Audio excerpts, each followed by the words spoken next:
world and whatever time it is. And I've got some people here to welcome you. And I'm going to count to three and you'll know what to say. 1, 2, 3. Welcome to the Storytelling Cafe! Hello! And it is Sunday. It is that other Sunday. And it is the worldwide story round presented by the incredible Mike Rust, who I will leave in his fine and very experienced, in fact, far too experienced hands. And I am going to disappear because I have these wonderful children in this field up in Yorkshire at Under the Stars Festival, and I have to entertain them. So I am going to leave you and I will watch this all on catch up. For now, Mike, the stage is yours. Thank you very much. Everybody, welcome. It's lovely to see you. Bye-bye, John. Everybody wave to John. Have a good day. Right, so we'll wait to see who's there. Jasmine, I can't see you. And we've got... Yes. Have you got your camera on, or are you just... It's off. Oh, we got Susan's come in. Is your camera off? My camera's on. Yeah, I can see you, Susan. Emily, I can see you're here, but I can't see you.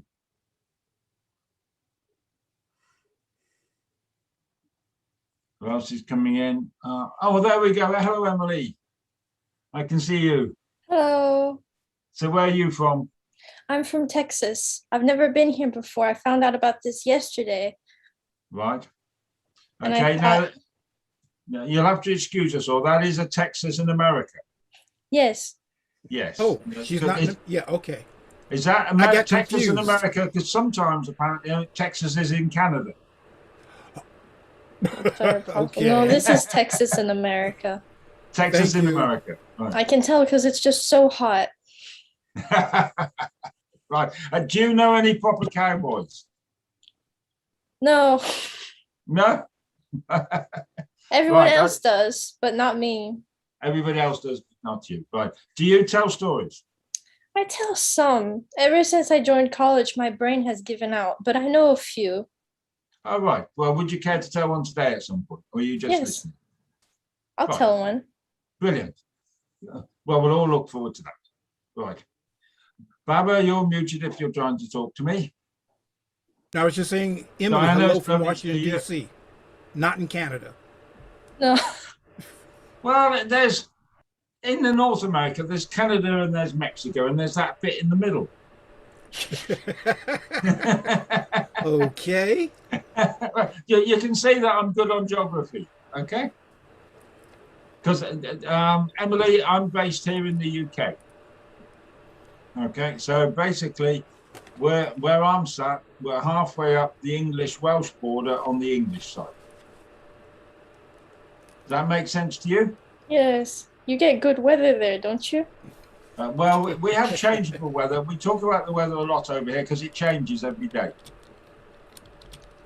That sounds about So right. if it is never the same, if you want to talk about something, just wait half an hour and the weather's changed again. They say the same thing about here, North Texas. They say if you don't like the weather, wait 10 minutes, maybe you'll get a tornado, maybe a thunderstorm. You never know.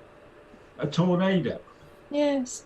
No, we don't do tornadoes. That Very sounds like, exciting. yeah, we don't want to do stuff like that, right? Okay, we want showers. Okay, a shower is enough, especially if you're playing cricket. You ask Keith; he's from Lincolnshire. A shower's plenty, isn't it, Keith? Yeah, get lots of showers. Yeah, lots of showers. It ruins the cricket. Okay, do you know what cricket? You won't know what cricket is. I do, Okay. the sport. Yeah, it's our bat and ball game. You have baseball. We have cricket. And that little insect that hangs around Pinocchio. In my yard, too. Yeah, absolutely. We just nicked the name, probably, because we're good at that. Okay. Hello, Heather. I can see your hair, but I can't see you. Right, and we've got now. I'm very good at names here. Now it's Abhelisha. Sebastian. Hello. Hello. Hello. Right. Good that was- evening. Good evening. Pujambo. Right. So See come on, tell me. Jumbo. Pujambo. Good evening, everyone. Sir, please, you may Hi. carry on. I will join you at the end. Yeah. Would you like to tell a story It's- at the end? It's 10:30 by the clock in India. Give me some time. You all carry on. I will join you after 15 minutes. Okay? Okay. That's fine. That's lovely. Please also here. Hello. Hello.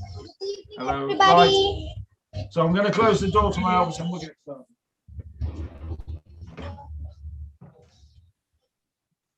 So, as I've been asking Keith from Lincolnshire to always be last, so I'm going to ask him to be first this time. Then, Emily, what time is in your country? Noon 05. Noon 05, right? That's great. So you're not. So you're here for the next couple of hours. You're not having to go to bed or anything, because in India it's 10:30 in the evening and they have to go to bed in half an hour. It's good for kids to go to bed on time. So. Right, so we'll go to Keith first, then Diana, if you go second for me, Emily number 3, and we'll take it from there. Okay, so Keith, we're going to hand it over to you, and we'll all get started from Lincolnshire, which is for me the other side of England. And Baba, I know you're there, and I'm absolutely looking forward to a story from you tonight. Okay? Okay, right. Sounds like a Well- plan. Sounds like a plan. Well, it was actually Christmas Eve. And there were 2 brothers. There was a rich brother who was very mean. And there was a younger brother who was very poor and lived with his wife in a very dilapidated cottage. And what were they to do for their Christmas celebrations? Because they had no food, they had no drink, no wine, no beer, not even a Christmas cracker. What were they to do to celebrate Christmas?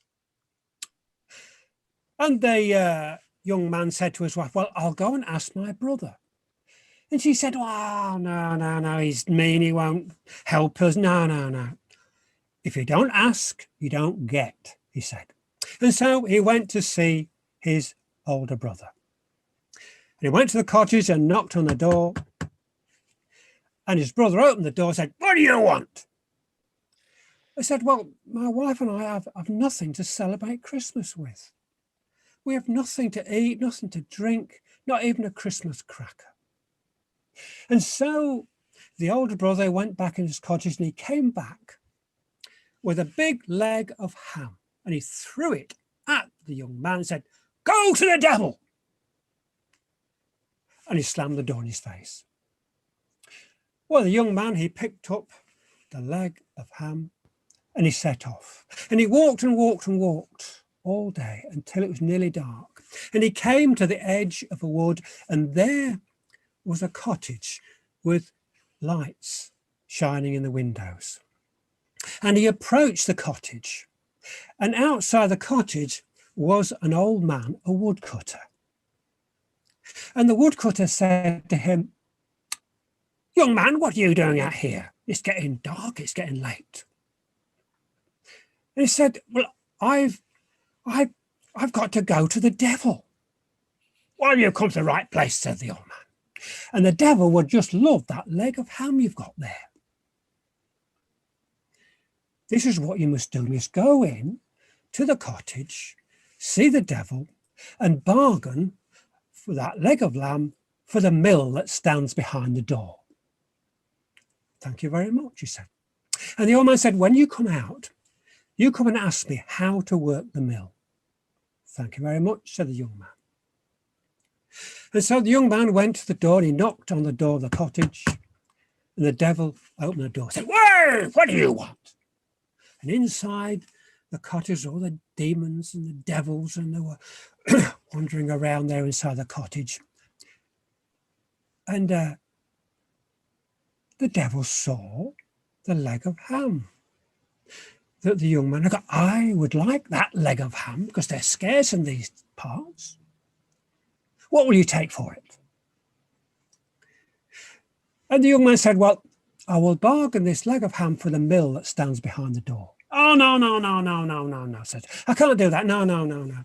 But they argued and bartered and argued until the devil gave in, and he gave him the mill that stood behind the door.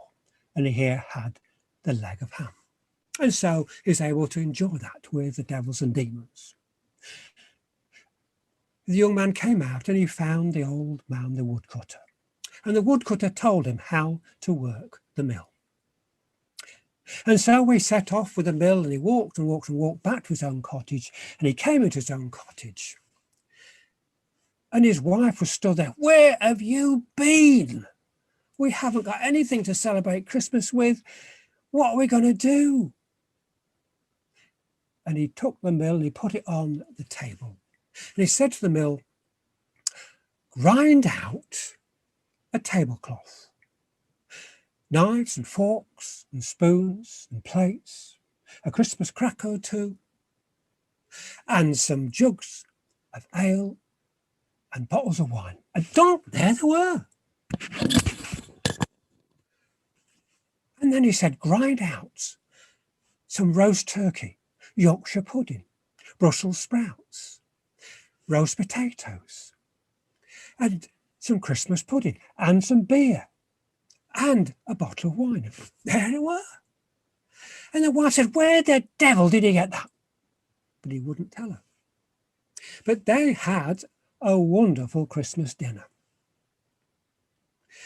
And he said to his wife, well, perhaps we ought to share this with our friends and neighbours. And so they invited all their friends and neighbours.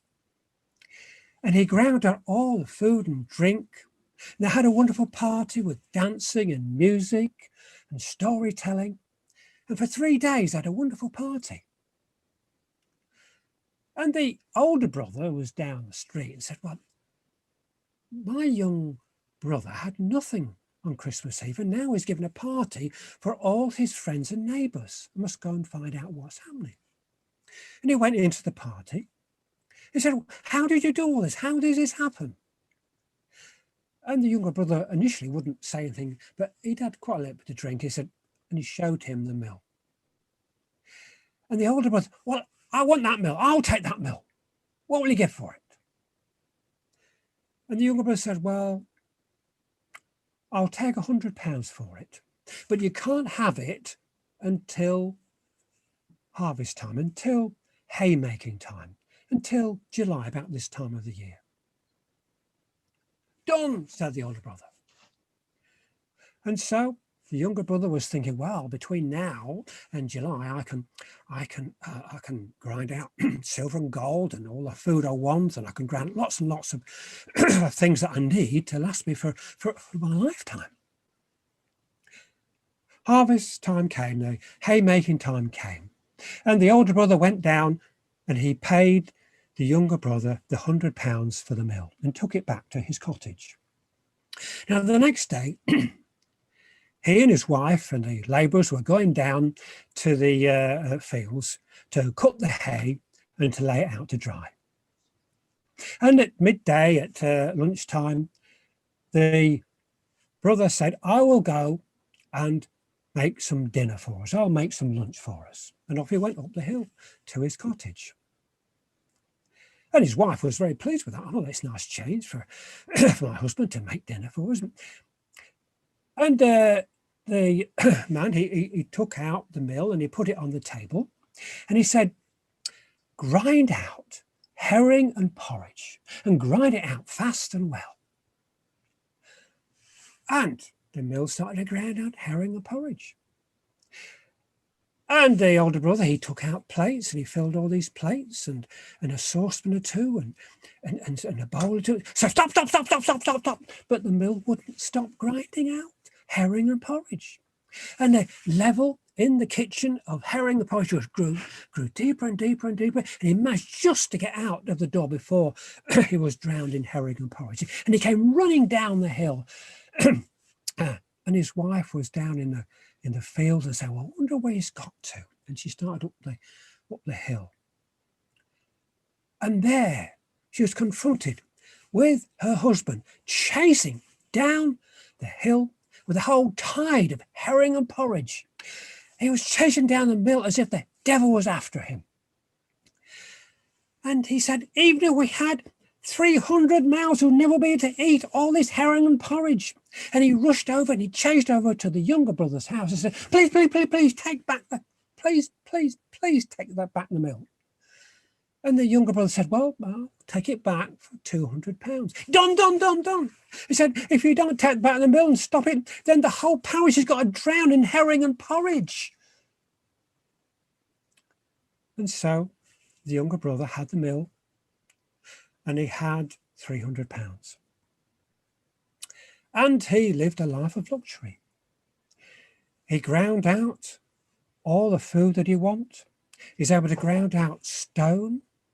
And he built himself a whole mansion, which he had built on the edge, or towards the edge of the sea, towards overlooking the sea on a cliffside.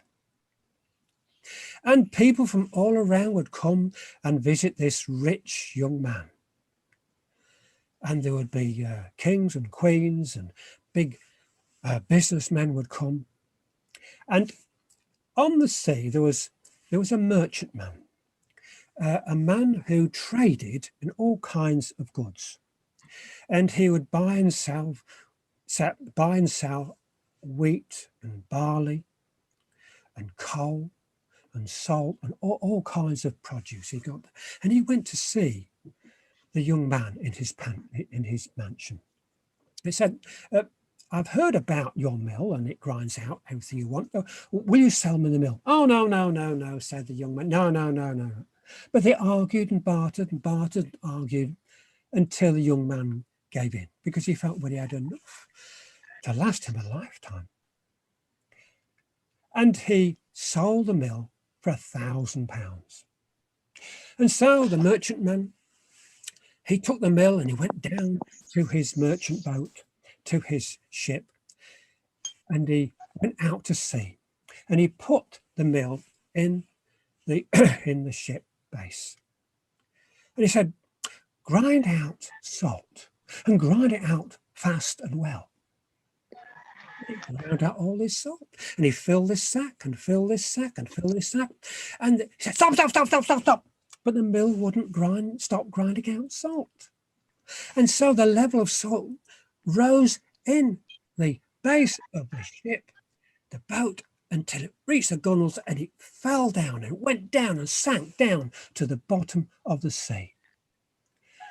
And you know, that mill is still grinding out salt at the bottom of the sea, and that's why the sea is so salty. Yep, absolutely. Thank you, Keith. It's lovely to hear that story again. That's beautiful. Okay. Right, we got a message from Jasmine A. Oh, you've got classes tomorrow. Okay. Yes. Can you come and do a quick one now, or have you got to go to bed? Is your mom saying you've got to go to bed? I have to go to bed. Next time I'll do it. Okay, so when do you have holidays in school? In India? Yes, they are 7 a.m. I have to wake up and it's 11 p.m. at night. Right, okay, so if you come in 2 weeks' time, I promise you're first, okay? Okay, thank you. Okay, right. Bye. Okay, good night. Good night. Good night. Good night. Good night. Bye, the snowman. Right, Glenda Gallardo, I hope you can hear me. You're not muted, so I think I've got some background. No, I'm sorry. Hello. Hello, we can't see you. Right, we'll just carry on. Right, so we're going to go to Diana next, if that's okay. And then Heather. Okay, I have tried to work out another of Stanley's stories if you're interested. Okay, right, okay.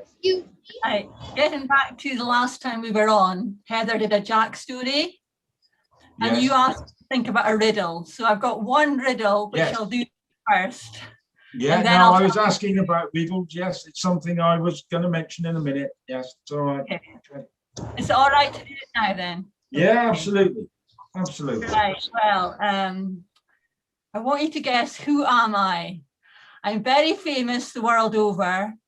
I'm not very big, but I think big. I sound like a relative, but I'm not. Who am I? Right, so say it again. I'm famous the world over. I'm not very big, but I think big. I sound like a relative, but I'm not. Right, okay, I don't know that one myself. So you know the rule about riddles? Anyone know? Right, if you know the riddle, you're not allowed to jump up and say, I know it, and give the answer straight away. Right? You've got to, so you tell your story and we'll have a think about that in the back of our mind. You'll easily get it after the story. Okay. Right, so has anybody got the riddle? Has anybody got the riddle? Emily, you look clever. You're muted still, Em. Okay, Baba, have you got it? Yes. Go on. What do you call a man with no body and no nose? Right, so that's Our shadow. Our shadow.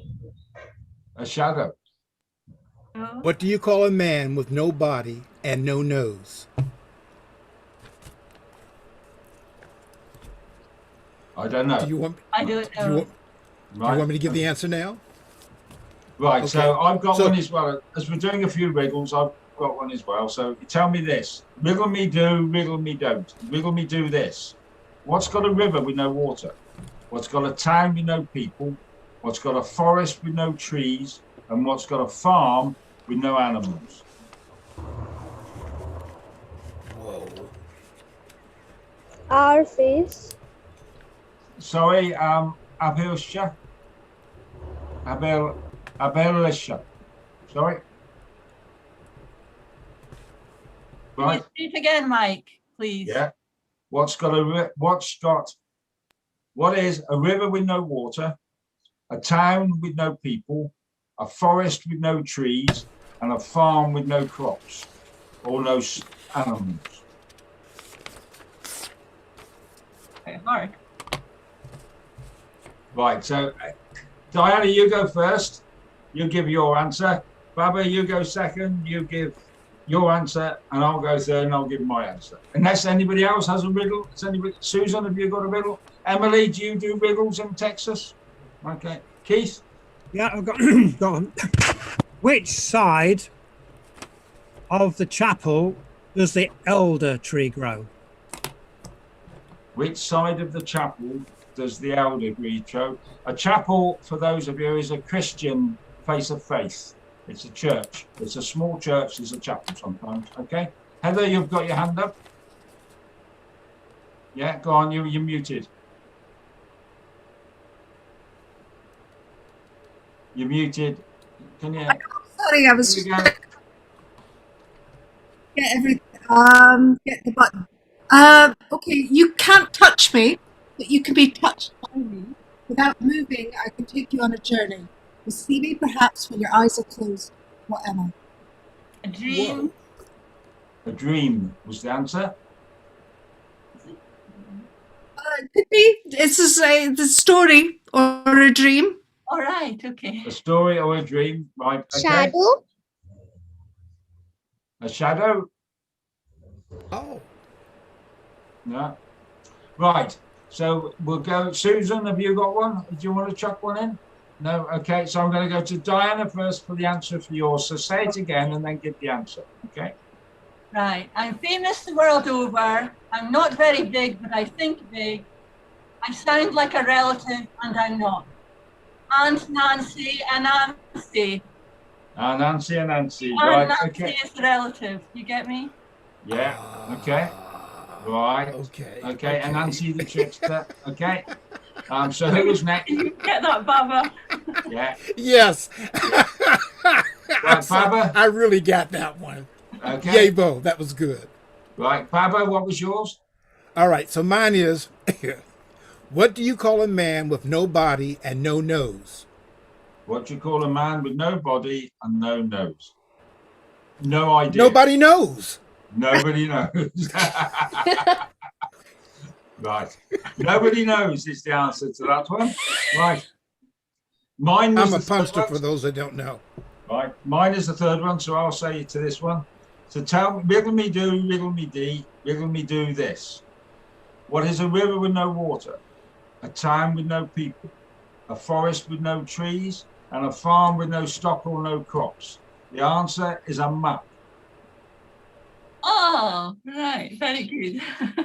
Say Right. the answer again. A map. Ah, A map. When you open a yes. map, it has Yes. all those things on it, and it hasn't got the things I spoke of. I can see Ali coming in. Ali, have you got a riddle? No, he's smiling. He's having to think about that. Right. Okay. Right. And we've got a Lucy Anderson Wood coming in. Right. Okay. So Diane, it was over to you then next. Right. And there's some jolly good riddles. We'll do that again some point. Oh, sorry, Keith. I beg your pardon, Keith. I do beg your pardon. Okay. Say your riddle again and then give us the answer. Which side of the chapel does the elder tree grow? On the outside.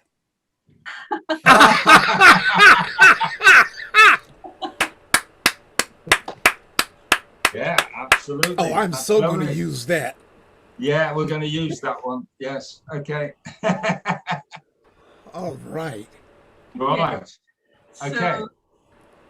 So that's some really good riddles. So Heather, you did give me yours. Do you want to say yours again with the answer?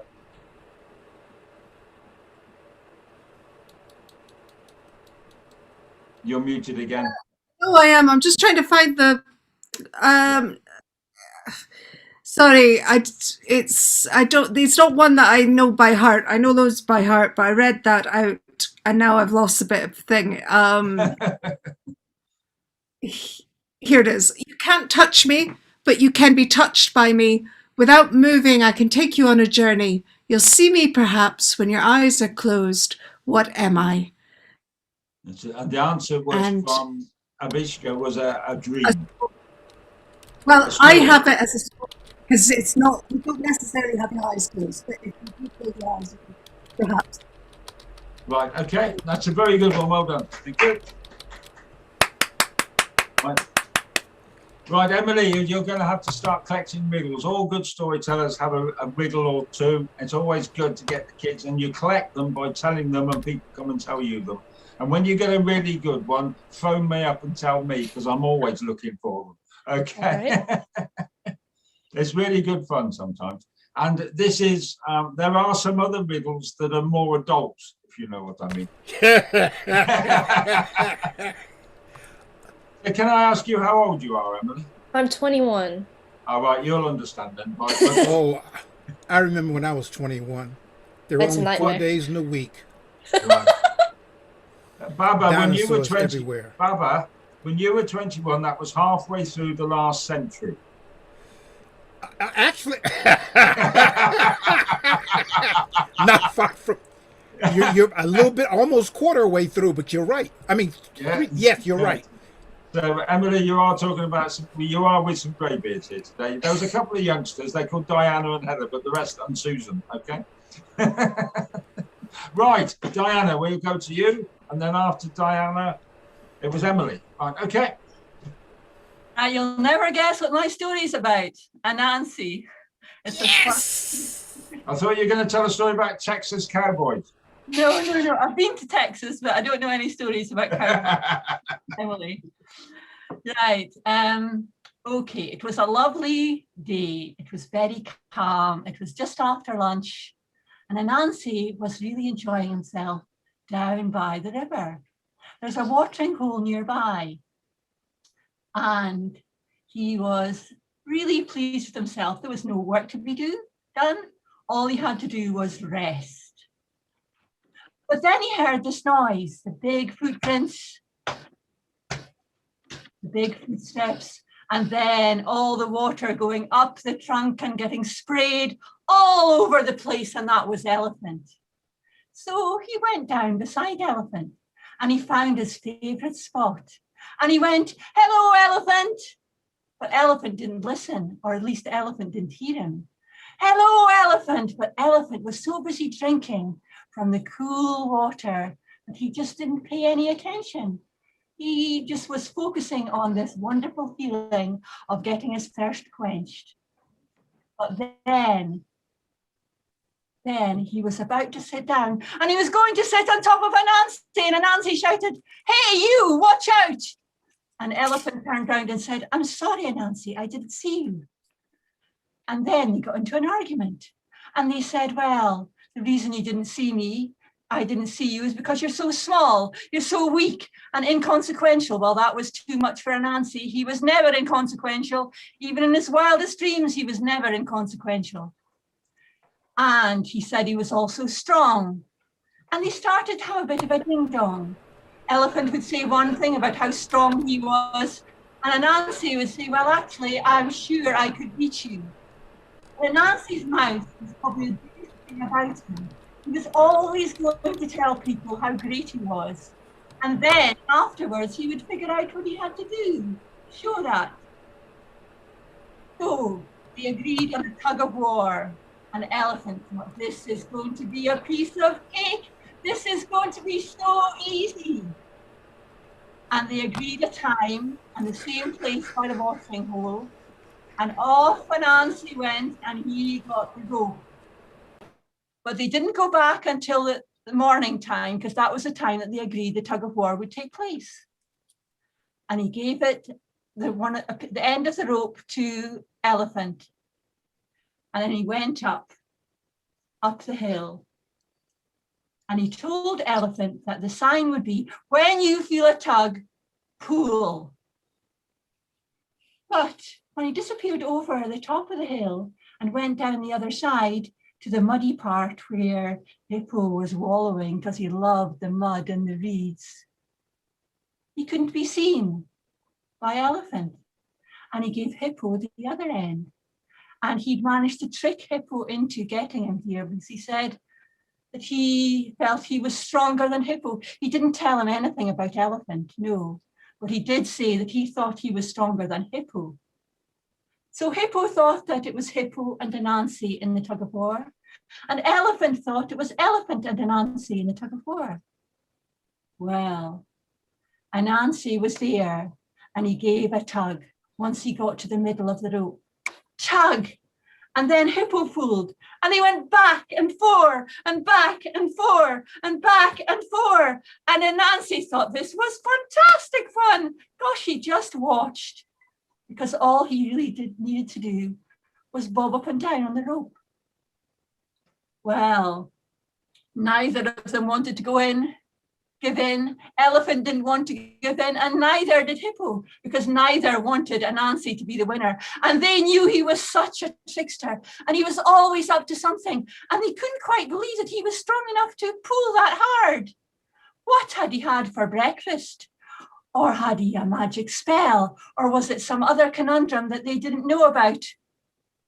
But they thought, well, they could see Anansi. It must be him. There must be something about Anansi that we don't know about that's making him so strong. And they pulled and they pulled and they pulled and they pulled. And in the end, Elephant would say, "I'll have to put this rope down." And at the same time, so did Hippo, because they felt they couldn't win. They couldn't possibly win. And so, at the right moment, because Anansi is so brilliant, at the right moment, he went down to see Elephant and he said, "So now you don't think I'm inconsequential? Now you think I'm strong. I'm stronger than you." Well, Elephant said, "You're as strong as me. I don't know how you did it, but you're strong, all right, you're strong." And then, of course, he went to Hippo. And Hippo said, "I don't know how you did this, Anansi, but you are so strong. Wait till all the other animals in the jungle hear about you and your strength." And so he went away, skipping with 8 legs, very happy with himself. He had defeated or got the better of 2 animals, 2 big, strong animals in the jungle in one day, in about maybe half an hour. And that is the end of the story. Oh, lovely.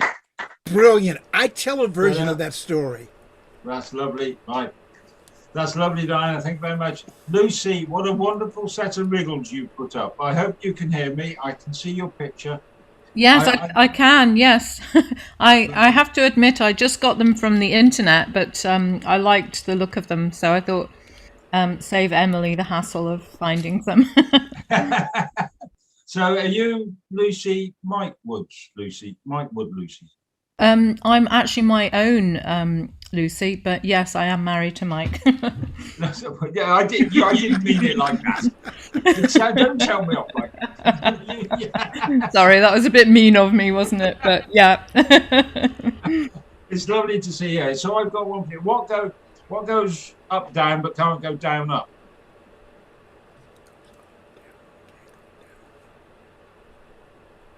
Have you got that one? Not my blood pressure. I think, yeah. What goes up, down, but can't go down, up? An umbrella up a chimney. An umbrella and a chimney. That's right. Yeah. All right. Hey, Mike. Think about it. Right. And of all the riddles here, I love this one. What's the question you can never answer yes to? Are you asleep yet? I like that. Hey, Mike. Yeah. One of our younger ones wants to know if she can do a story. Which one's it? I'm going to mess up her name, but it's Princess A. Princess A. No. Abalaska. Yes. Yes, she's been sending you messages, but evidently you haven't seen them. I haven't seen them. She wants to know if she can tell a story. I guess it's late on her side. Yeah, what time is it in where you are, Abalaska? It's just going to be 11:15. Right. Well, I was going to get Emily to tell next, but where Emily is in Texas, it's only 12 o'clock midday, 1 o'clock midday. So you go next if you want to. Do you want to do it now, or do you want someone else to do it and then you do it after that one? He's talking to you, Princess A. As you wish, I can do after her. Right, okay, so what's going to happen is I'm going to go to Emily from Texas, and then when she's finished, I'll do a bit of chat, and then you're next, okay? Wave to me if you see that. That's brilliant. Okay, Emily from Texas. And I don't believe you don't know any cowboys. They must be full of cowboys in Texas. Well, there's cowboys, regular cowboys, but no cowboy footballers. But this is a story that happened to me because it's the mosquito season right now. And if you know anything about Texas animals, is that they come in large and they come in dangerous. But this isn't about them. So my family, half of my family lives in Nice, and every year we go and visit them. So my father, who is the family storyteller, he was telling me that back home in Nice, they have a type of mosquito called the tiger mosquito, because when it bites you, you look terrible. First you turn white, then you turn red, and you blow up. And I thought to myself, my dad has never lied to me.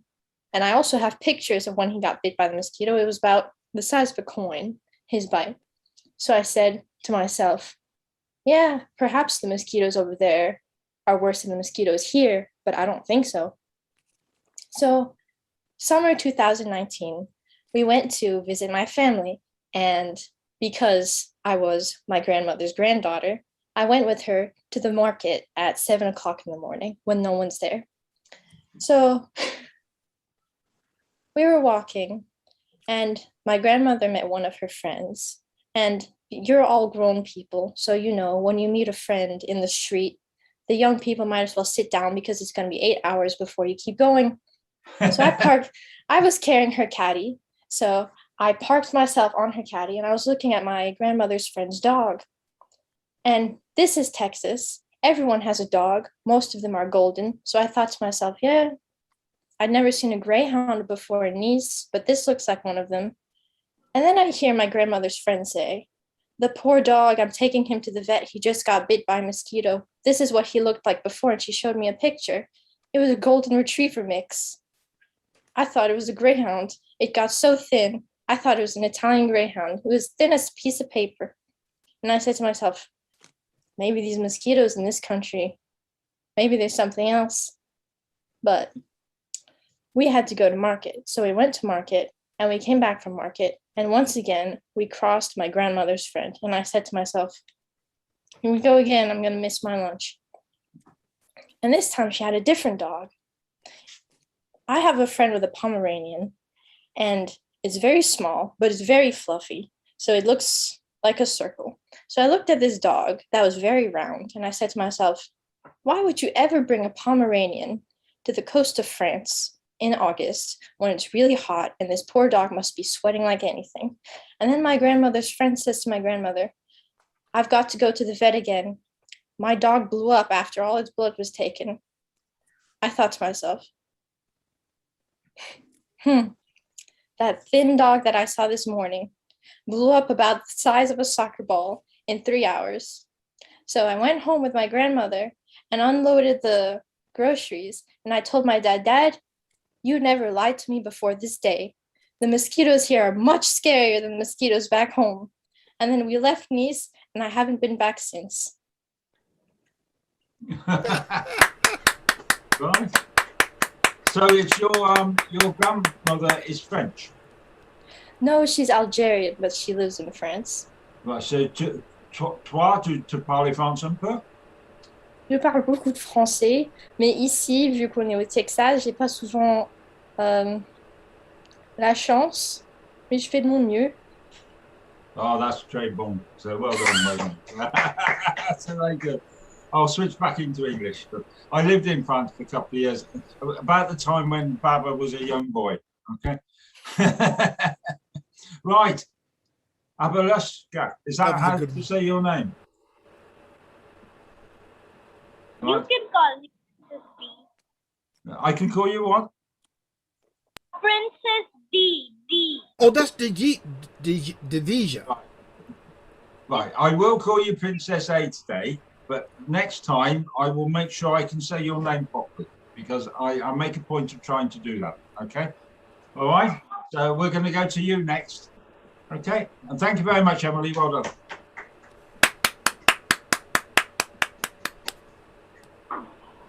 There you go now. Right, there you go. Can I? Yeah, now. Good morning, good evening, good morning, good afternoon. Hello everyone, I'm Divya Chandra. I'm from India and I live in Varanasi. Today, I'm here for a wonderful storytelling session. So the name of the story is Give Up Back, Never Go Back. Once upon a time, there was a girl. Her name was Messi. She worked really hard. She could earn lots of money. She sold fruits and vegetables on roads, but she could not. She only earned $1 or $2 a day. Then, after 1 week, her parents, her family members just kicked out her from the house. And that was really a bad day for her. She was crying.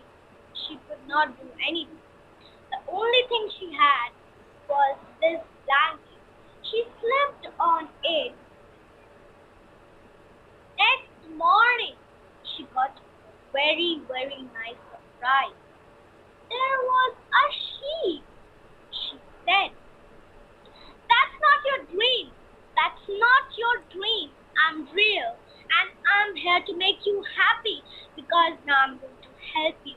I'm going to help you and bring a smile on your face. You should never give up back. Because now you're going to earn money selling my wool or making clothes. If you work, you can just earn lots of money." Then Messi said, "Oh, she pinched her. Right? How can a sheep speak?" Then Emily pulled out some wool and started doing some things, earning money. A very, very big sweater.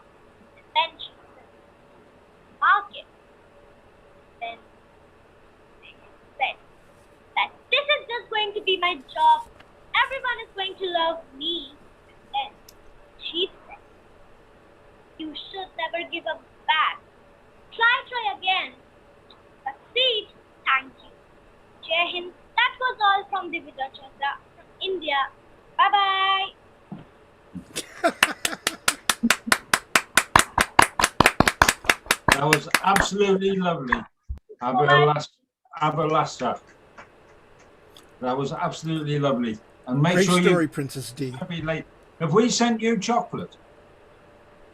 Because we live next door to a chocolate factory. Have we sent you chocolate? I think we'll have to talk to John Rowe about this, because where I live, within just a couple of miles down the road, is the biggest, most famous chocolate factory in the whole of the world. And for coming along and telling stories, if you're only an ickle person, we send chocolate. So we're going to need to know where to send chocolate to. Right. We've done Emily. Right, so we have to go to Baba next, I think. Baba, we're going to go to you next. Okay. Sure. I'm feeling a little shy today. And Anne Digman and Pauline Cordin, are you telling stories tonight? Put your hand up if you want to. Put your thumbs up. No, you're just listening. Well, I can. Yeah. Absolutely love for you to tell. Which part of the world are you from? I'm from Edinburgh, Scotland. You're right. Joined in before just to listen before you. Okay, well, we'll go to Baba next, and then I've got a Scottish story from Stanley Robinson, but I'm going to tell. But I'm an Englishman telling a Scottish story, so you're going to have to forgive me a few bits of it. Right, Baba. Okay, come so to you. I'm in the midst of celebrating my birthday. In about 3 days' time, I will be officially 69 years old. However, being a Leo, thank you, Keith, and everybody else. However, being a Leo, we tend to celebrate all month long. And so the young ones on here and Mike reminding me of how far in the last century it was before I turned 21, I decided to share this story because it's a story, well, you'll see what the story is about in the end. I may have told the story before, but hey, when something's good, you do it again. You ate yesterday, you ate today, and if you're blessed, you'll eat tomorrow. All right. So this here's story, and Emily, you're going to have to forgive me because I may slide. It's not supposed to be a Texan accent, but it may sound somewhat southern. So this here story is about a farmer named Brown. And I've always been kind of curious why these stories about farmers, the farmer's name is always Brown or Johnson. It's never Jablonski but anyhow, his name was Farmer Brown. Now, Farmer Brown had 40 acres and a mule, but that's another story. But he had a mule, and Farmer Brown would get up every morning real early, and he would hitch his mule up to a plow. And he'd go out and he'd plow and till the land and grow crops. And he was very successful. And he would grow his crops and sell them off. And every year he would get a little bit more land and a little bit more land and a little bit more land. And soon he had enough money saved up to buy a brand new contraption called a tractor. So he said, I'm going to buy me a tractor. And so he went out and he got a good deal because Farmer Brown was a good businessman. And he bought himself a brand new tractor. And so now that he had a tractor, he didn't need that old mule anymore. Well, Farmer Brown was thinking about what he was going to do with that mule, but he got on his tractor and he started up the motor and he tilled the land and he did everything he was supposed to do and he planted crops. And it took him very little time to do this. Because when he had the mule, took him a long time, sometimes a day, to get very little done. So at the end of the day, he turned to the mule and he said, hey, mule, I don't need you anymore. I'm going to get rid of you. So he put up a for sale sign for the mule, but nobody bought him. So he decided he knew a married couple down the road, and they were newlyweds. So he offered them the mule, and they said, thank you. And they took the mule and he went back home. And the next morning he got up early. He was going down to the barn to get out his tractor. And there was the mule. He said, no, I don't need you anymore. I done sold you. I gave you to that married couple. Come on. And he took the mule back down to the married couple. But no, they said he's just going to run away again. So Farmer Brown did some thinking because he liked to do that. And he bought himself 2 tickets. He bought himself a ticket for himself on a train. And he bought himself a ticket for livestock, and he rode the train further south, where he gave the mule away to the first person he saw. Farmer Brown took the train back to his home, and he rested. Next morning he got up and he was on the tractor and he was getting all that work done. And the next morning, he was on the tractor getting all that work done. And the next morning, he went down to the barn, and there was the mule. He looked at the mule and said, "You're an honored little cuss, aren't you? Now, I gave you away. I sent you away. Now I'm going to have to put you away. You want to be part of this farm so much, I'm going to make you part of this farm." So Farmer Brown got himself out a shovel, and he got the mule by the reins, and he went out into the field, and Farmer Brown started digging. Oh, and by the way, when I say a digging, you guys can either unmute or stay muted, but you got to go a digging. So Farmer Brown went digging. Digger. And digging. Digging. And digging. Digging. And digging. Digging. Digging. All right. So Farmer Brown kept on digging until he had a great big deep hole. Then he took 2 big wooden planks and he slid them down the hole. And then he took the mule and he walked the mule down into the hole, took off the reins, ran back up the planks and took the planks up. So every time I do this, you guys can go digging. So Farmer Brown, with his back to the mule, he kept on digging. And digging. And digging. And digging. Now, Farmer Brown wasn't watching what was going on, but that dirt was falling on top of the mule. And the mule shook his head, tapped the dirt into the ground, and stepped to the side. The dirt would fall on top of him. He'd shake his head, tap the dirt into the ground, and step to the side. Now repeat after me. He shake his head. Shake his head. Tap the dirt into the ground. Tap the dirt into the ground. And step to the side. Step to the side. Now Farmer Brown didn't see any of this because I want to see if you remember, because he was too busy. He was digging. And a digging. And a digging. And a digging. And a digging. Now, I got to do a bad pun because I'm known for them, but reminds me of that song. Never mind, I won't go into the song because I can't sing today. But anyhow, so he kept on doing that. And the mule kept shaking his head. Everybody say shaking his head. Shaking his head. Tapping the dirt into the ground. And dirt to the ground. And stepping to the side. Stepping to the side. So Farmer Brown got to that last shovel full of dirt and he went digging. Digging. And he turned around, and there was a mule looking at him on top of the dirt mound that had filled the hole. And in that moment, Farmer Brown understood something. He understood something very important. You see, there are people in your life that will help you become successful. There are people in your life that will help take care of you. There are people in your life that will look after you. Well, this donkey is what they call a metaphor. And this donkey represented helping Farmer Brown become the successful farmer and businessman that he was. And now the mule was older. Knows how to say old, but he was older and a bit worn out. And Farmer Brown understood in that instance that now it was time for him to take care of the mule. So Farmer Brown took the mule down to the South 40. How come it's always the South 40 or the North 40, but never the West 40 or the East 40? But he took him down. And why is it always a 40? But that's another story. He took him down, and from that day on, Farmer Brown fed and groomed that mule and took care of him. And let this be a lesson. You see, when you are born with instant elders who take care of you, who teach you to walk and how to take care of yourself and how to eat and how to speak and how to have good manners. Sooner or later, if you're blessed, your elders may become too old to take care of themselves or might just need some help, and it'll be your turn to take care of them. Asante. Thank you very much. Very much. That's one of my favorite stories. Yeah. So it's a lovely story and well told. Thank you very much. Right. I hope you enjoyed it, Emily. I did. One American to another. We're on opposite sides of the country. Right. So Abolishka has changed faces. She's her older sister has turned up. Good evening. First of all, I would like to wish Baba C many, many, many happy returns of the day. Okay, absolutely.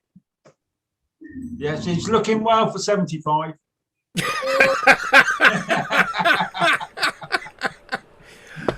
I'm trying to catch up with you, Mike.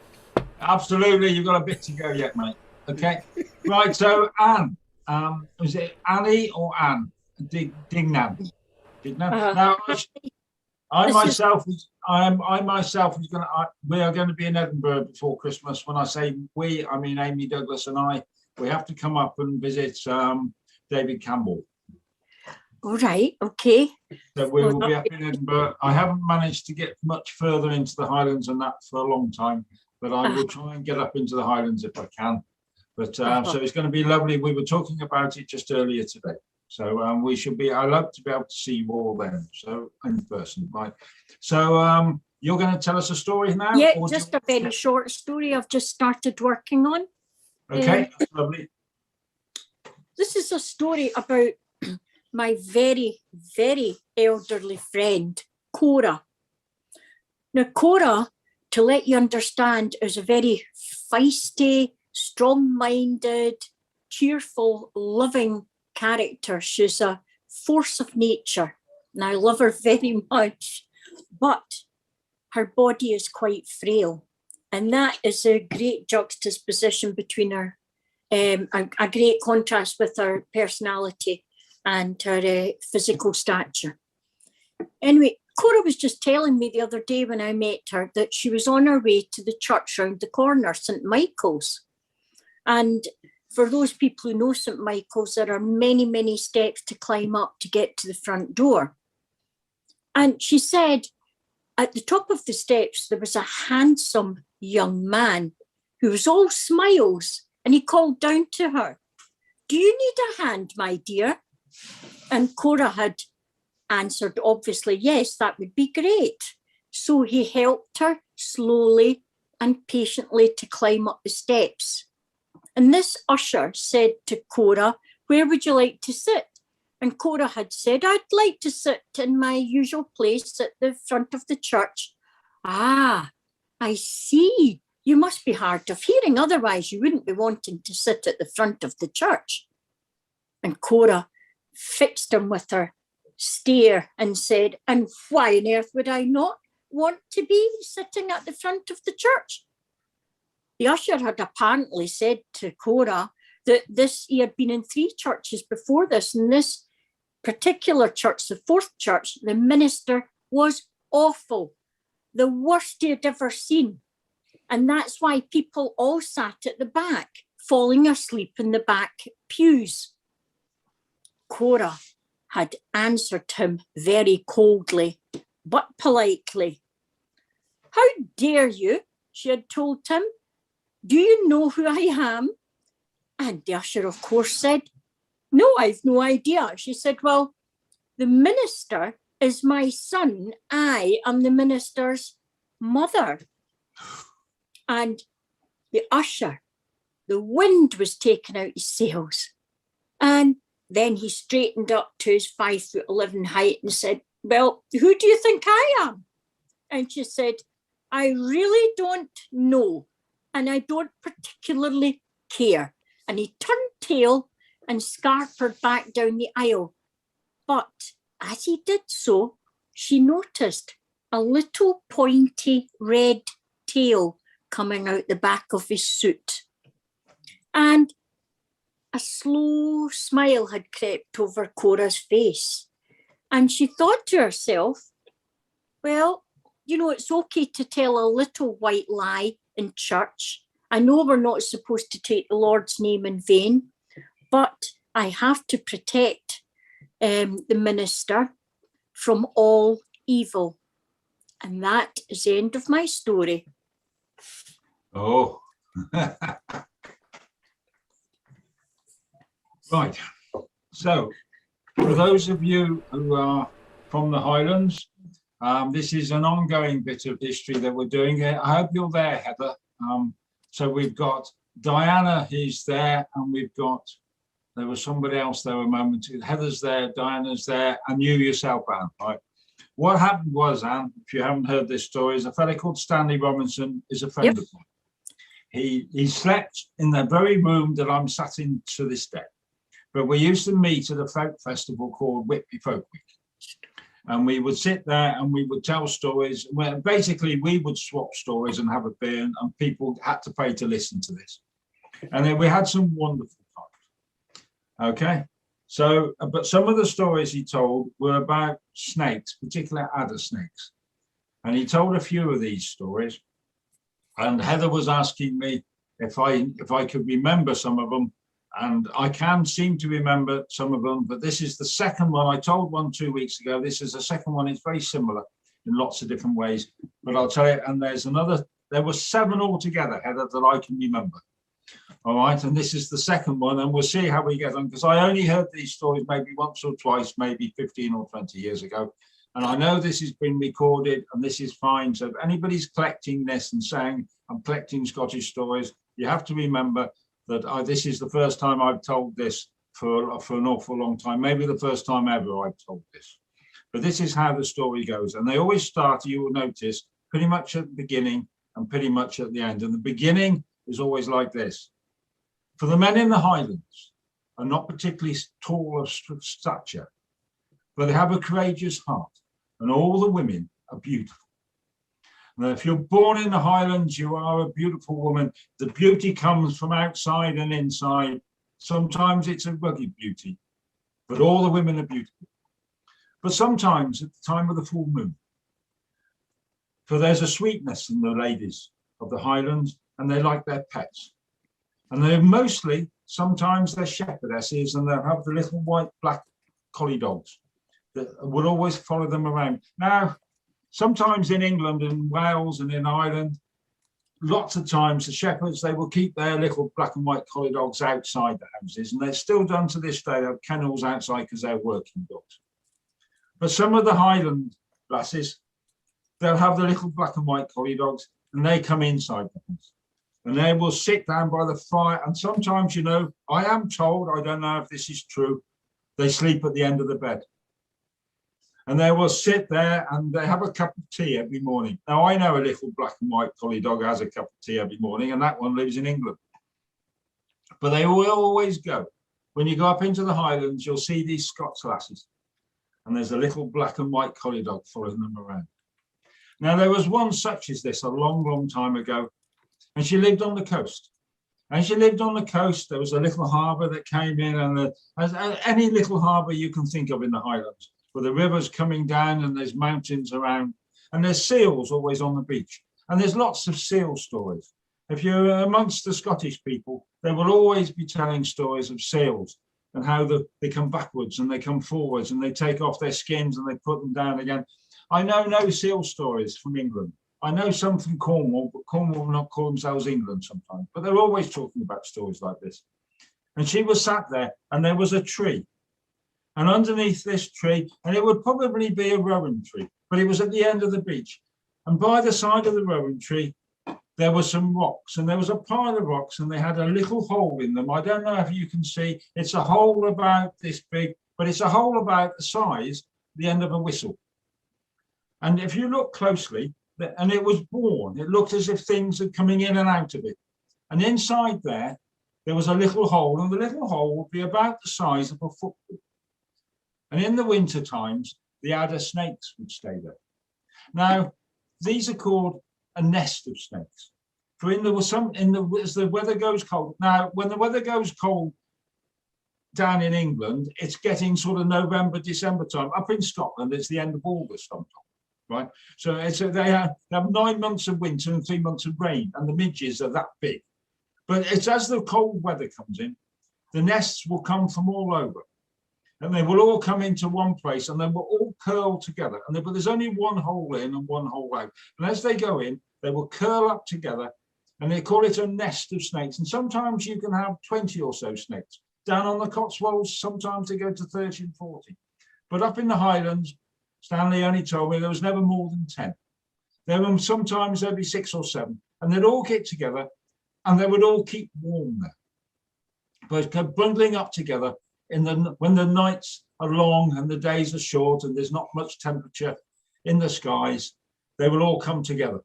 But it would always be the place where as the sun comes up and you look down, it would strike those rocks first, and those rocks, they would keep the warmth sometimes through the winter, because they'd warm up in the summer, but the warmth wouldn't go away, and they'd keep them warm, and there the snakes would stay, and they would be safe. But this young lass, and now I say young lass, she was like 14, 15 or 16. And she would go down there and she would sit. Now, there's an old saying that I've heard this before, to play the pipes, doesn't matter how talented you are, you've got to have somewhere to practice. Because if you can't practice somewhere without everybody moaning at you, you don't get to be practice enough to be good in the first place. Now, I can see some Scottish people nodding at me as I say these things, and they know exactly how I'm saying it. But here was far enough. It was away at the end of the beach. But the people, they like pipes. And there's all sorts of different pipes. There's the war pipes, the little pipes, and all sorts of different pipes, if you don't know about the Scottish bagpipes. But she liked to play the bagpipes. And she'd go and sit there, and that's where she would be, do her practice. And everybody, she was far enough away from them, even if she got a few notes wrong, it didn't matter. They knew that the little girl was practicing. And she sat there one day and she played a tune. Now, for you Scottish lasses, you'll have to understand that I'm an Englishman, and this is, I'm not sure if you recognise this tune. It certainly wasn't the one that Stanley played on his pipes that day, because he played a Scottish one. And this is the closest I come to playing the pipes, because this is a little Irish tin whistle, and it goes like this.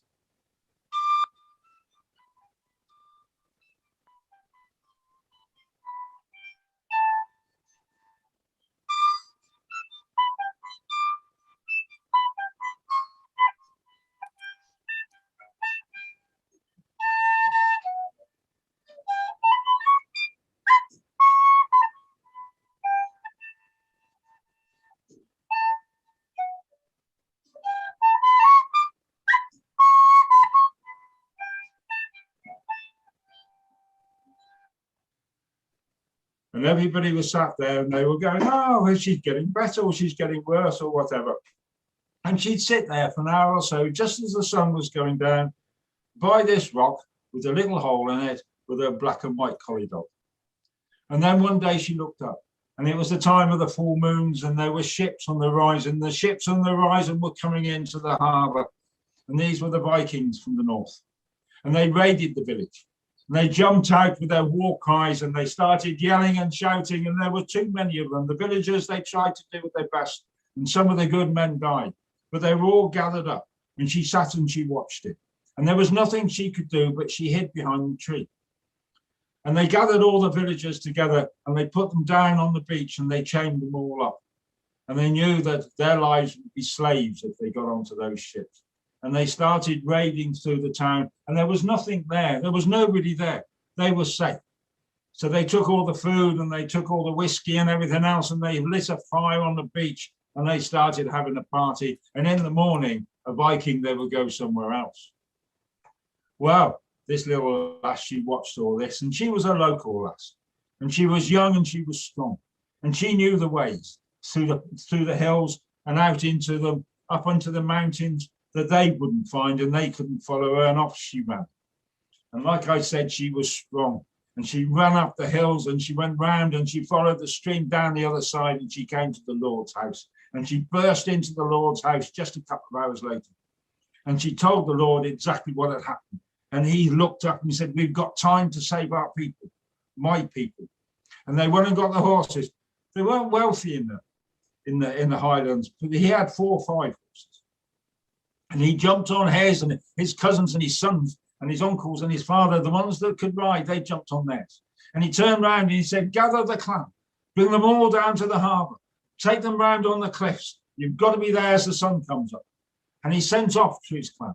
And the clansmen, they ran through the hills, and the women went one way and the men went the other. The youths went up and down the hills, and the clan was gathered. And they brought them all down, and they looked down. And just as the sun was coming up, the Lord, he looked down. But the little lass, she turned and she ran back with her little black and white collie dog, and she went back to her tree. And she had stood there, and she looked up, and she was waiting to see what was happening. As the sun came over the east, the Lord, he was there, and he could see the ships, and he could see his villagers.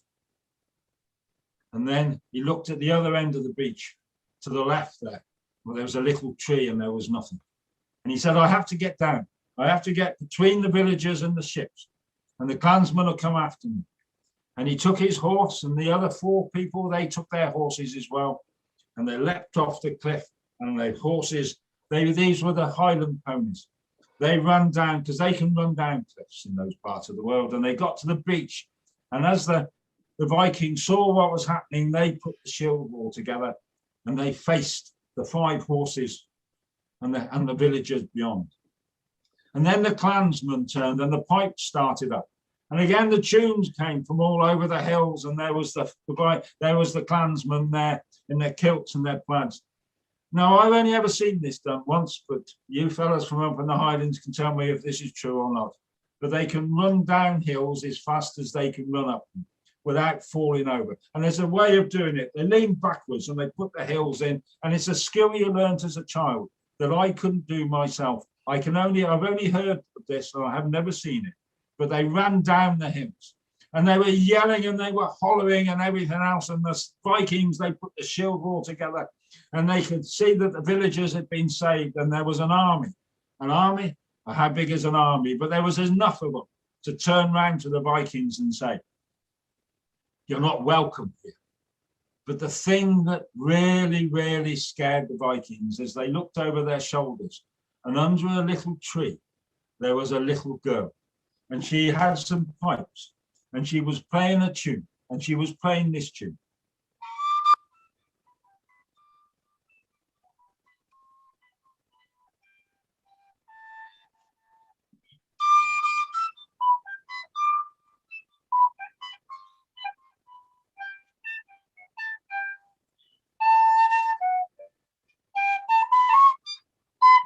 And alongside her were 8 tall adder snakes.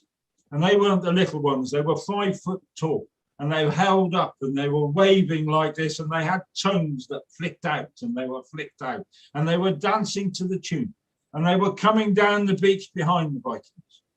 And there was a little girl in front of them, and she was dancing away barefooted, playing on her pipes, and the adders turned.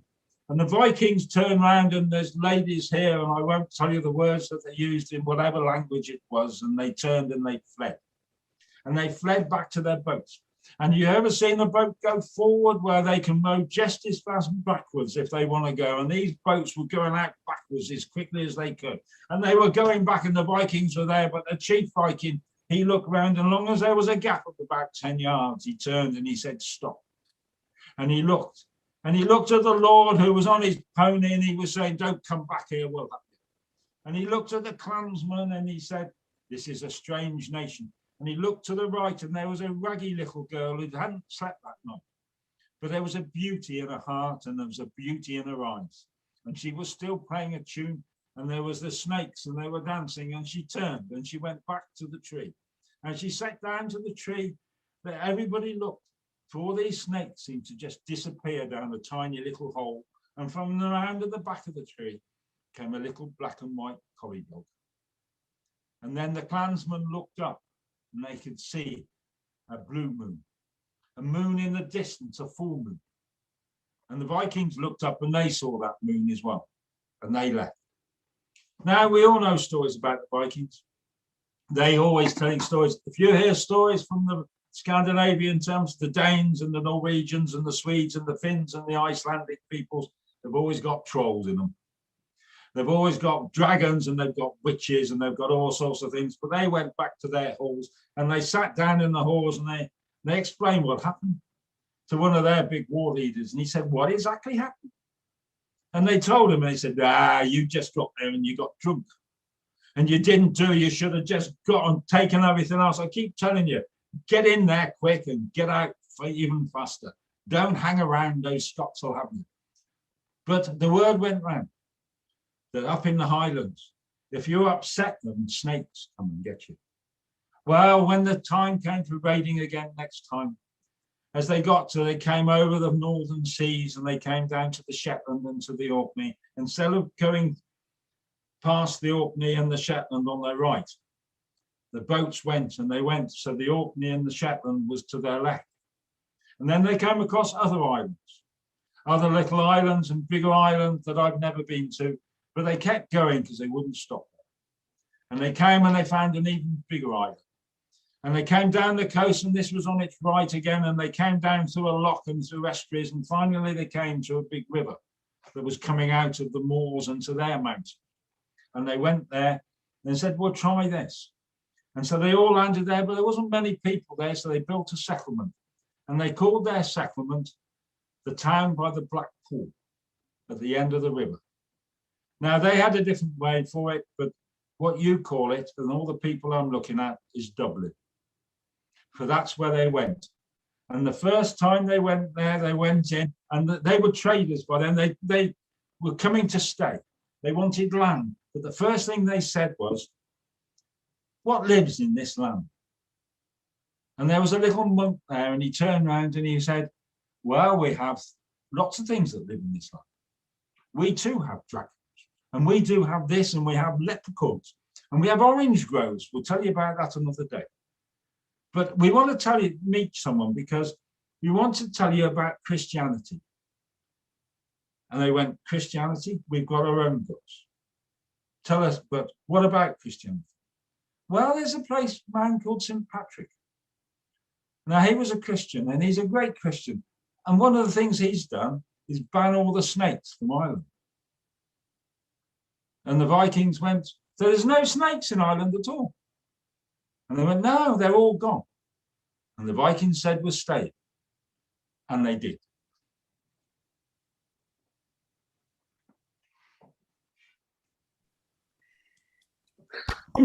Super story, Mike. I've never heard that one. Well, some of these stories I got from Stanley. What you had to do at Whitby Folk Week was to tell stories for 2 hours every lunchtime, but you couldn't repeat a story. So sometimes at the end of the week, there'd be him and me and someone, you know, Johnny Campbell from Ireland or something. And Stanley would start telling all these stories about snakes and others and things. And I've told the two that go way back into the beginnings of time. There's another couple to do there, which are a lot more modern, if that's the right word. What was that called? I believe I've heard you tell this before, but each time you tell it, it gets better and better. Don't stop. Wow. Yeah, the first one was slightly different to the second one, but they are two very similar stories, those two, the ones I've told. You're very welcome to tell them. But it goes back to a full moon and a black and white collie dog and a whole load of snakes turning up. What's the story called, Mike? Stanley Robinson's story of the adders. That's what it's called. Hey, Mike. But if you're very happy to tell them, the tune I can't remember. He played a Scottish tune on his pipes. I have no idea what tune that was. But Stanley, and so I played that one because I know it. Okay. Mike, you mentioned sitting around and telling stories. When I was director of a storytelling company, we would sometimes get together, and we were feeding each other because we were all I won't say broke. We just didn't have any money, and we would tell stories for hours and hours and hours and hours and hours. Yeah. So I really appreciate that tradition, and also the food was pretty good. Well, I went up to the Whitby Folk Week. It's what we call the Northeast here. It's what south of the border is the other expression. I did that for nearly 30 years. I went every week, once a week in a year for 30 years. And after a bit, I got to pick the storytellers.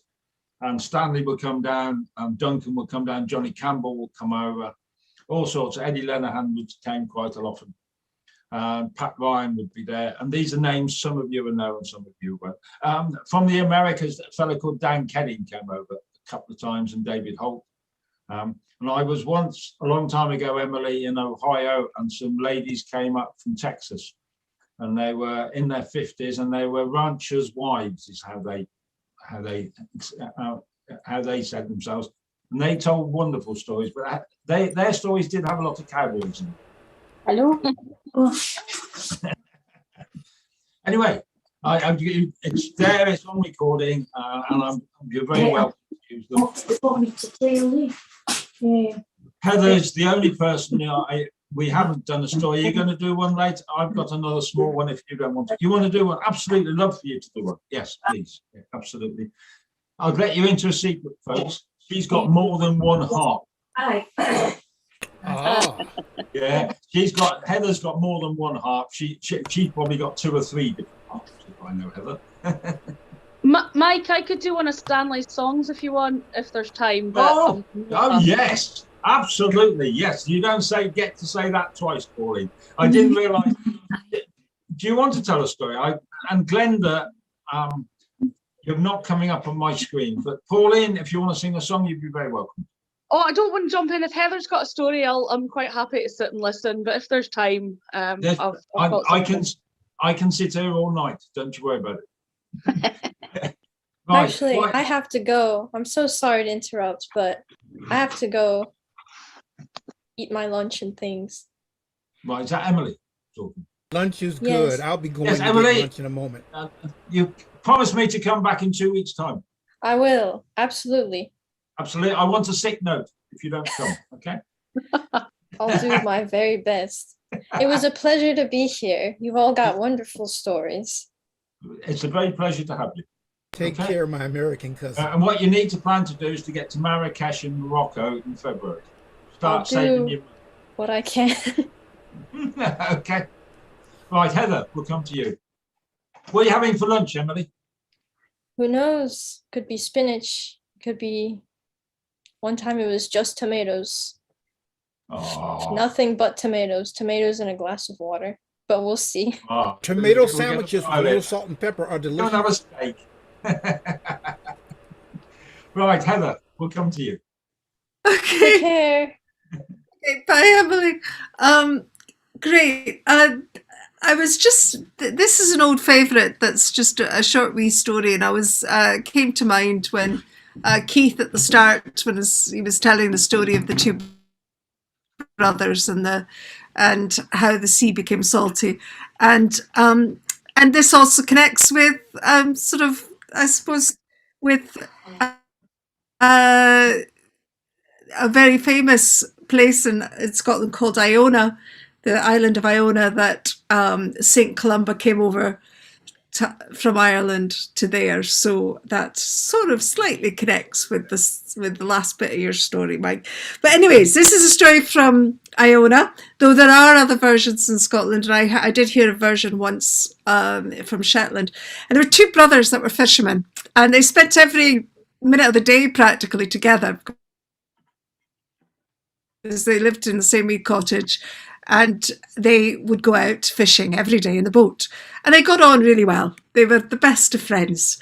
That is, until they went to a dance one summer's night, and there was this lassie that had come from another island to visit her uncle and aunt, and they spotted her across the room, across the dancers, and both of the brothers, their hearts started to pound a bit faster because, oh, she was bonny.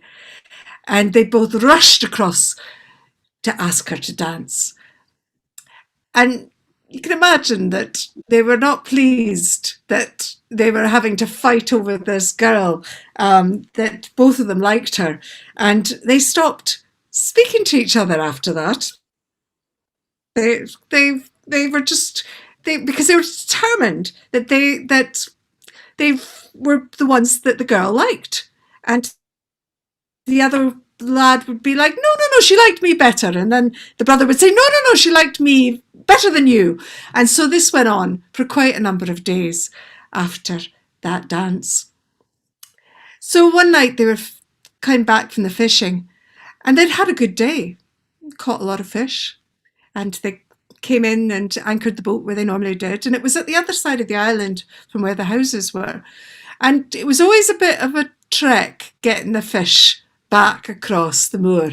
And there's various ways that people use to carry fish. You could have a creel, which is a woven basket, and carry that across, straps that went across your shoulders on your back.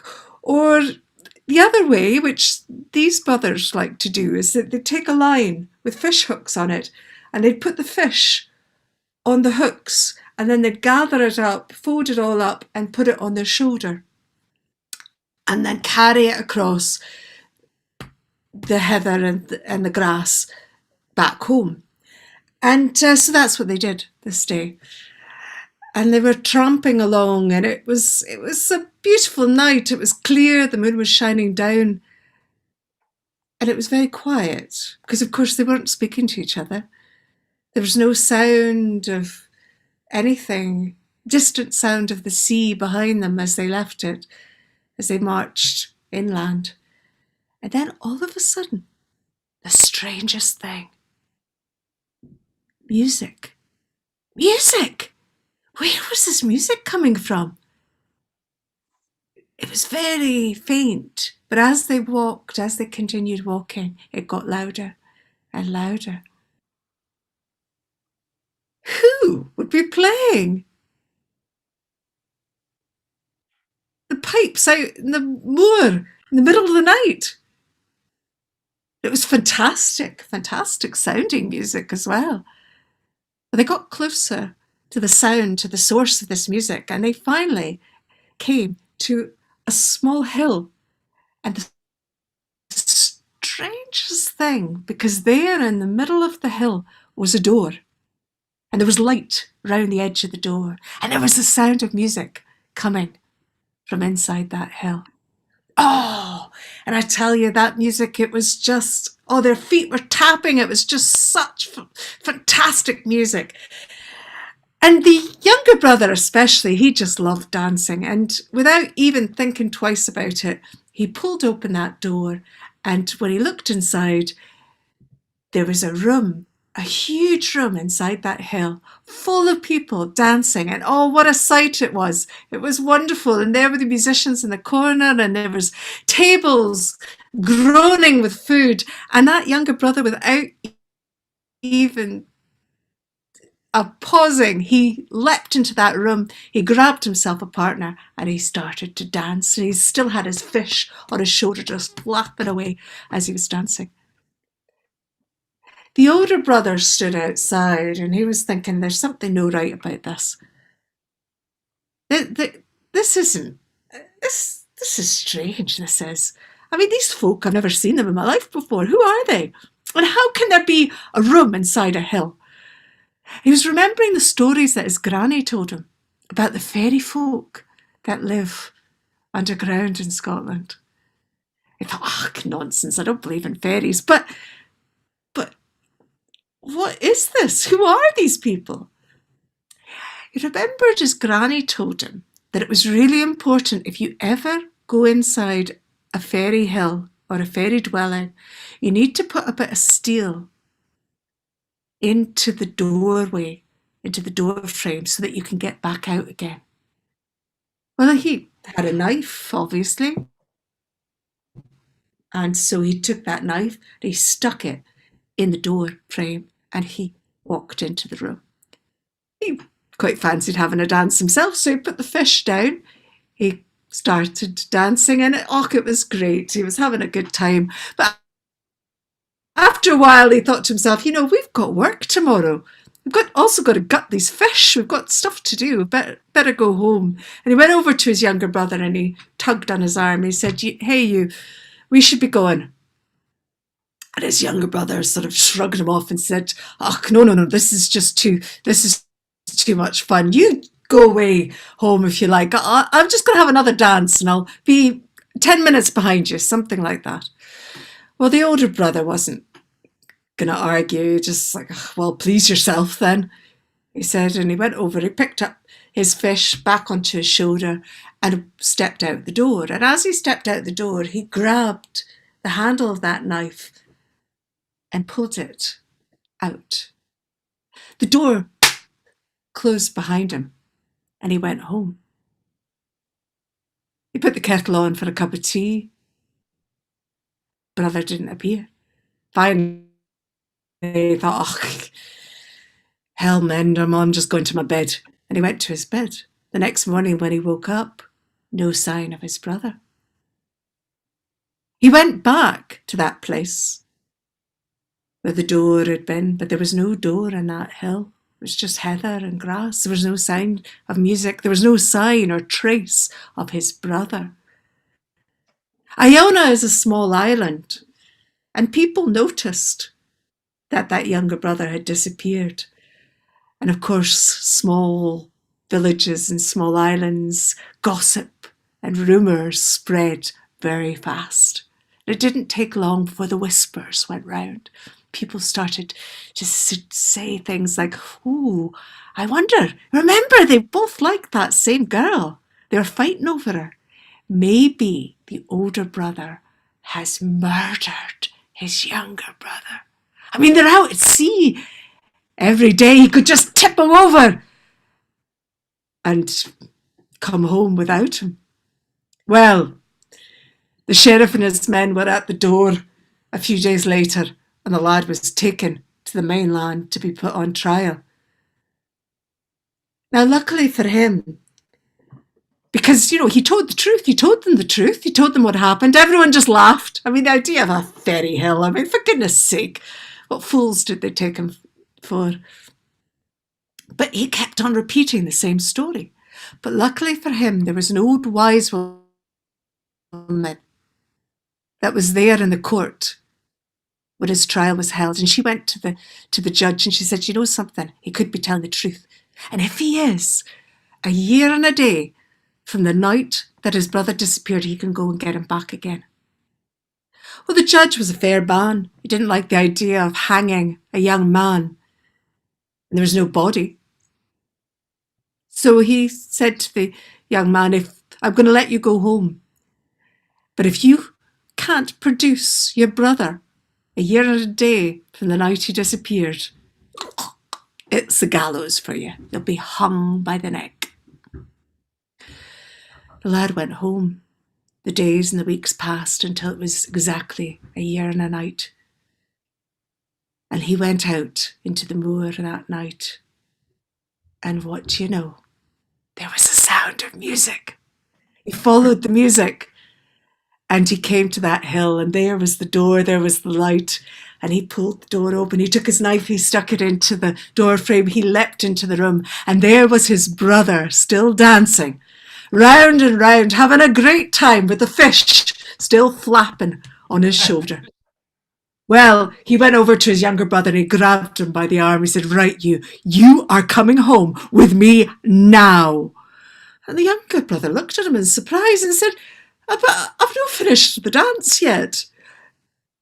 The older brother didn't even explain. He just hung on with an iron grip, and he dragged his brother across the room and out the door, and taking that knife as he went, and the door slammed shut. The music stopped. The lights went out, and there they stood on the hillside. And the younger brother was just shocked and, what's going on? And then suddenly there was this disgusting smell. And he realised that there was this rotten fish, slime going down his shoulder, down his arm. Because after all, those fish were a year and a day old. And he couldn't believe it when he discovered that he'd been dancing all that time. And the two brothers, they went home, and hopefully they got over their argument and were good friends again. But that's the story from Iona. Oh, lovely. Thank you very much, Heather. That was wonderful.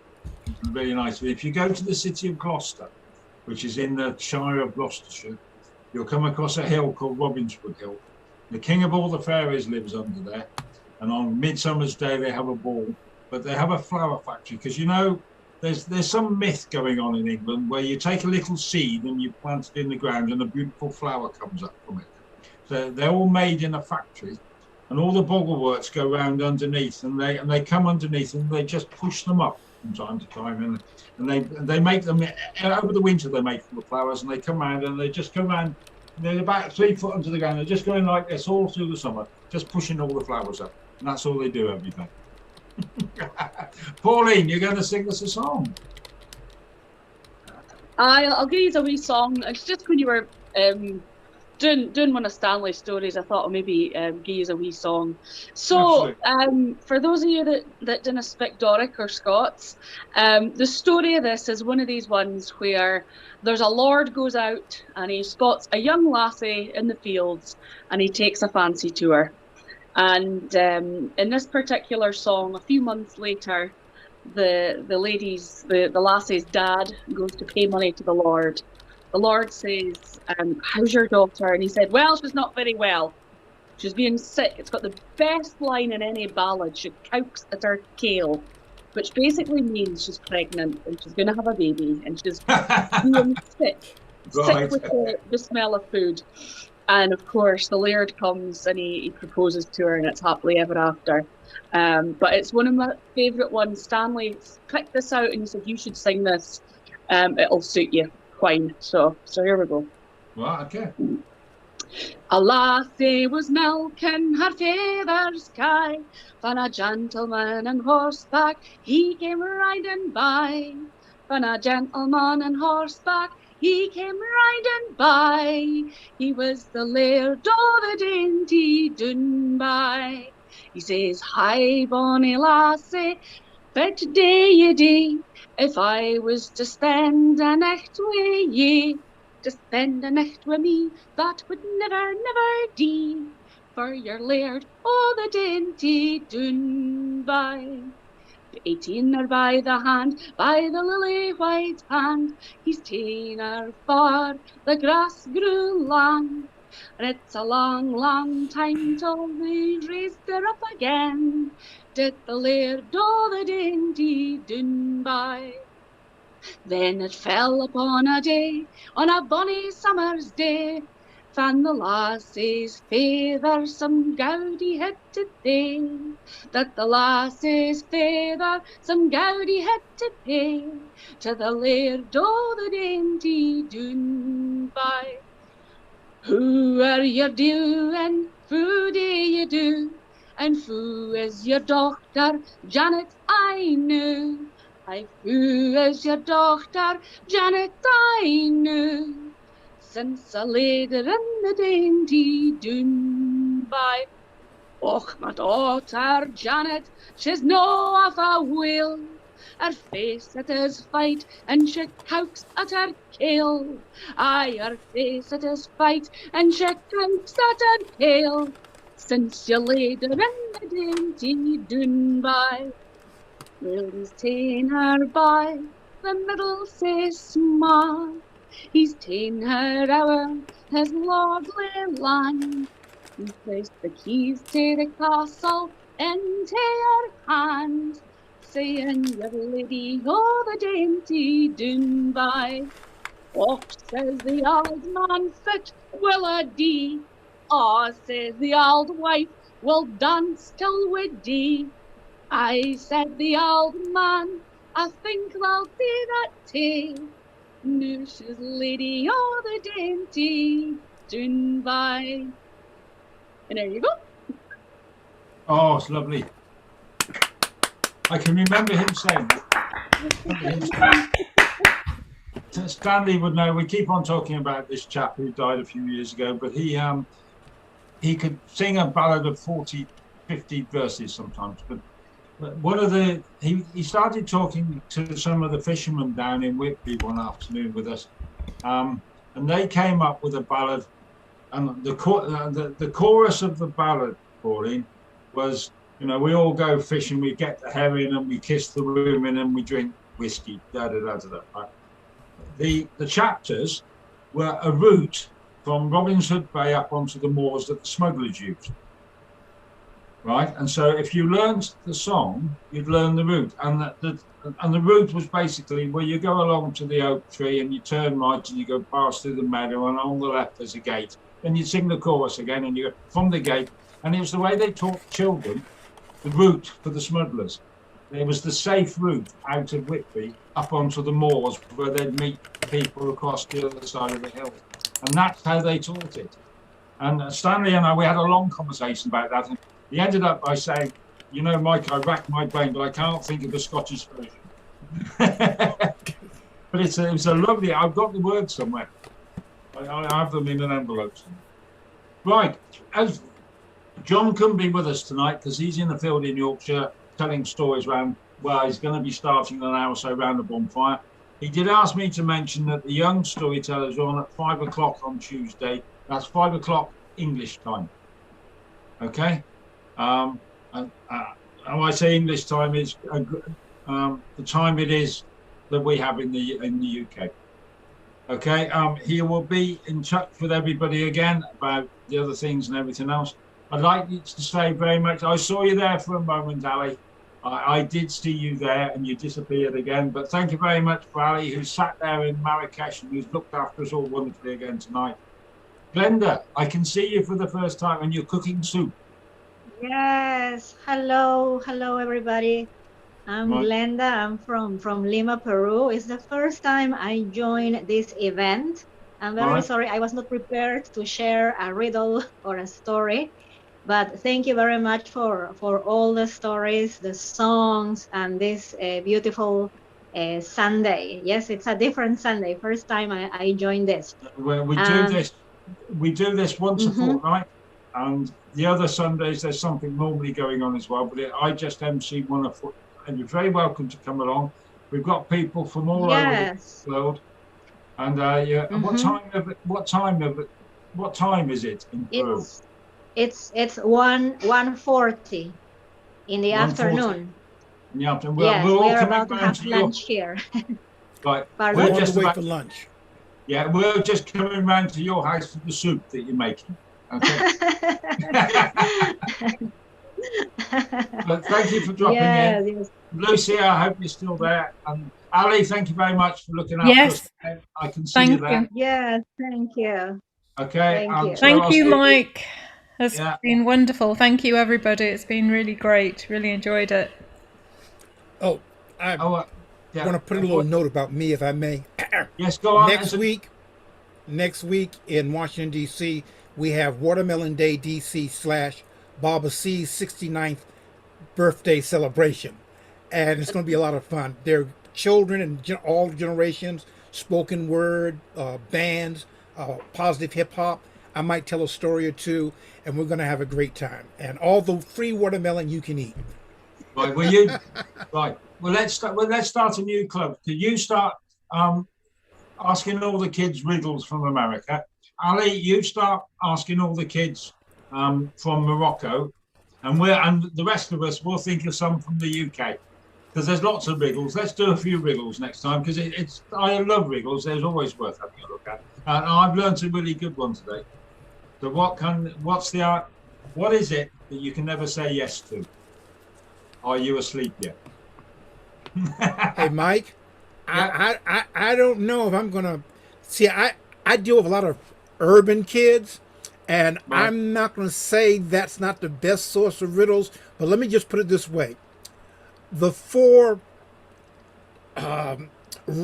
diciest stories I know, I got from adolescents and tweens. But we'll see.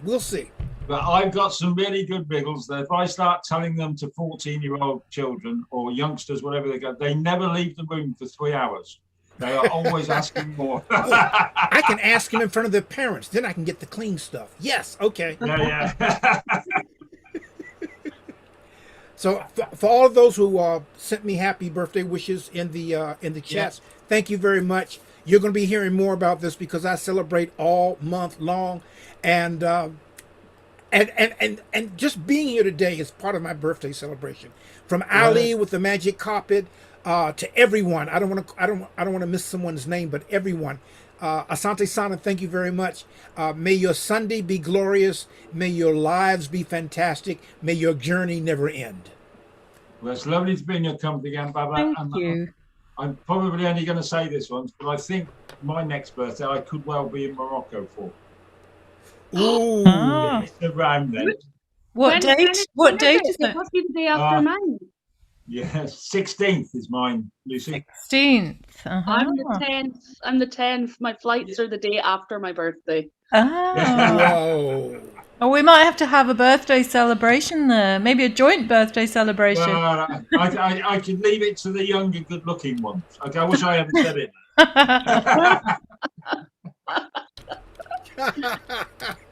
Right, Ali, thank you very Oh, much talk about for your help. storytellers.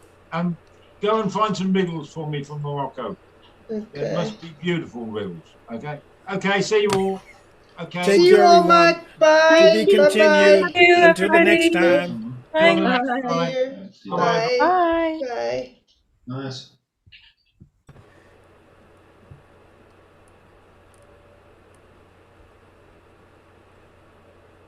Take care, Ali. Take care, Hope to Mama. meet you in Morocco. Inshallah, welcome.